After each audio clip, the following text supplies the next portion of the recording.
आज TCS कंपनीची जी operation head आहे,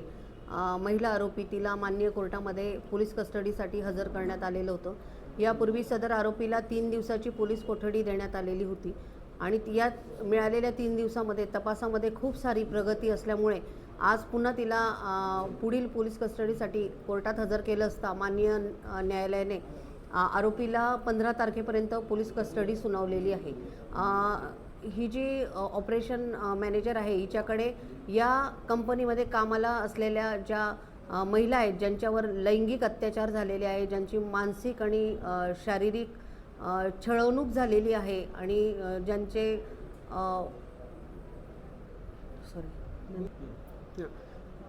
ज्या महिलांचा मानसिक आणि लैंगिक छळ झालेला आहे, तर अशा महिलांनी या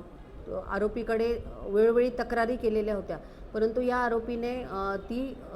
सदर विभागाची हेड असताना, तसंच जी पॉश कमिटी आहे त्याची पण सदस्य असताना आणि स्वतः एक महिला असताना तिने या पीडित महिलांची बाजू न घेता उलटपक्षी आरोपींची बाजू घेऊन आरोपींना तिने आत्मविश्वास त्यांचा बळावला आणि त्यांना पाठिंबा केला आणि त्यांना तिने चिथावणी दिल्यामुळे आरोपींचं कॉन्फिडन्स वाढवून त्यांनी आणखी पण गुन्हे केले आणि त्या बाबतीत आणखी 9 अशाच प्रकारचे गंभीर स्वरूपाचे गुन्हे ऑलरेडी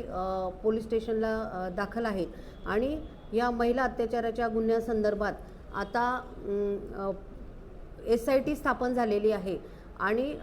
ही संवेदनशील गुन्हे बघता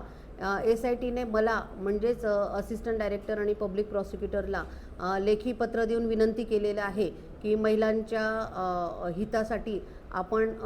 कोर्टामध्ये व्यक्तिशः हजर राहून काम बघावे. म्हणून आज रोजी मी माननीय कोर्टामध्ये हजर राहून पीडित महिलांच्या वतीने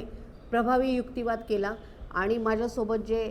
सहाय्यक सरकारी अभियोक्ता आहेत अनिकेत आव्हाड, त्यांनी पण प्रभावी युक्तिवाद केला आणि म्हणून गुन्ह्याचे गांभीर्य बघता माननीय कोर्टाने आरोपीला 2 दिवसाची पोलीस कोठडी सुनावली आहे. मॅडम, कोर्टाने विचारणा केली होती की मागच्या PCR आणि या PCR मध्ये फरक काय, वेगळं काय तुम्ही कशासाठी मागतायत? मागच्या PCR मध्ये ह्या आरोपीचा गुन्ह्यामध्ये सक्रिय सहभाग आहे अगर कसे, किंवा इतर जे 9 गुन्हे आहेत किंवा हा गुन्हा आहे, या गुन्ह्यातले जे आरोपी आहेत त्यांचे आणि हिचे काही संबंध आहे का, किंवा हिचं इन्व्हॉल्वमेंट आहे का, किंवा हिने पीडितांची बाजू घेतली नाही तर त्याच्या पाठीमागचा हेतू काय, नेमका उद्देश काय, याबाबत तपास करायचा असल्याने आपण आधी पोलीस कस्टडी घेण्यात आली होती. परंतु तपासादरम्यान इतर जे आरोपी आहे त्यांचं आणि ही जी आरोपी आहे तिचं तांत्रिक पुराव्याच्या आधारे किंवा इतर पुराव्याच्या आधारे तिचा सक्रिय सहभाग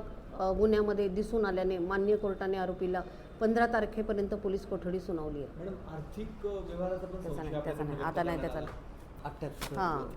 ते नाही ते पण नाही, तांत्रिक वगैरे आहे तो पुरावा त्यांचा. व्हिज्युअल घेऊन घे मॅम.